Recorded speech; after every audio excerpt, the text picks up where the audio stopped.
Hello guys, nandito naman si Idol Marbs. Ito guys, pa lakad-lakad tayo. Naghahanap na naman po tayo ng mga nangangalakal dahil nandun po yung madaming basurahan. Sabi nga ng isang Pakistani nationality, kakaalis pa lang daw po ng isang Bangladesh na nangangalakal. Ang dami daw po kasing mga nakuhang mga basura na pwede pa pong mga pakinabangan.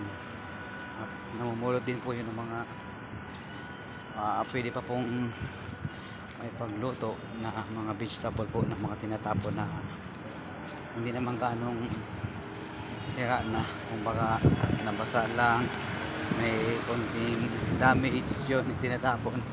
Dati nga ganyan din na ginagawa ko guys dun po sa isang grocery na Viva. Kakilala ko naman kasi yung mga ibang staff doon, mga tindera, cashier, mga Pilipino. Yun, pag may itatapon sila,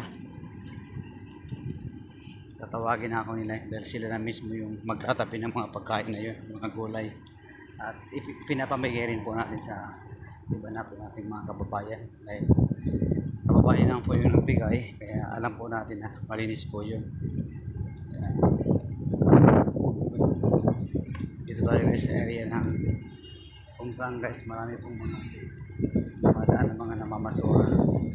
At saka dito madadaanan din natin guys dito yung area kung saan po mga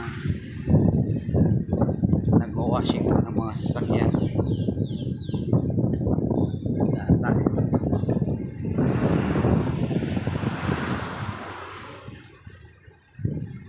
Naglalakad tayo, video tayo. Kagagaling pa lang natin kanina guys sa live. So ayun, nandito na naman tayo sa area kung saan po maraming mga basura,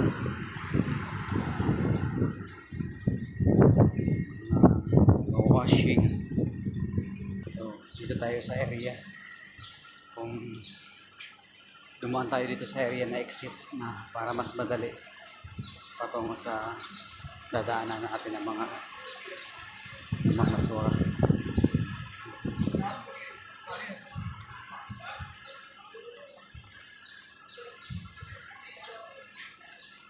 Marami pong mga kabayan din dito guys, mga nagpa-parking, bibili sa isang grocery, malaking grocery. Nga lang hindi po natin mga kakilala, kaya kumbaga nadadaanan lang. Kanina guys may nag-message na naman sa akin guys na isa na naman po natin ng kababayan humingi ng payo kung anong mga dapat gawin dahil may mga problema din po siya mga kinakaharap. Hindi ko na guys sasabihin lahat na sabi ko sa kanya.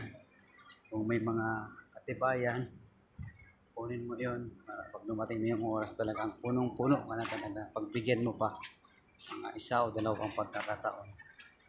Pag hindi pa talaga nagbago, yun, pwede niyang gawin yung gusto niyang mangyari.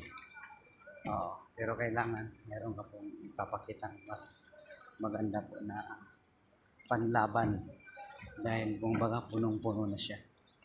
Dito na tayo guys sa area kung saan po marami po namumulot mga